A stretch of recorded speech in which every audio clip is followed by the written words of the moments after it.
Hello mga mi, kamusta? So meron na naman akong i-recommend sa'yo na view short kasi nga dito na ako na-addict.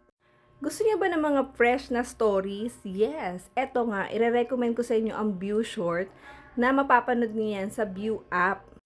Dahil alam ko nga wala ka ring time manood ng K-drama na mahaba, 'di ba? Ako din kasi talaga wala na akong time manood. Anyway, eto nga yung ibibigay kong recommendation para sa Nakita niyo yung nasa baba? Eto, my lover is 2 decades younger. Yes, ang ganda ng kwento. Grabe rin ang face card nitong bidang lalaki. At in fairness sa storyline nito ha, pasabog. So eto mga mig, itong girl na to is married na nga siya. Pero yung pinakasalan niya is talaga namang may topak ata. Tapos, na-meet niya tong lalaki na to na younger ng 20 years old sa kanya.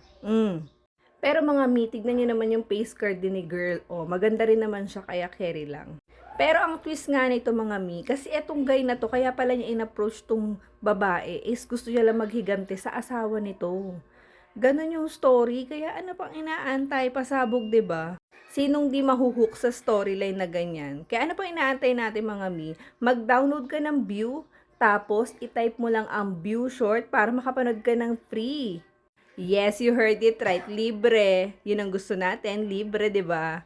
So, kung wala kang time manood ng K-drama at C-drama, mga mi, eto na yung chance natin makanood ng drama. Alam ko, kahit wala kang time, nakakanood ka pa rin. Wag ako. Yun lang mga mi. Bye!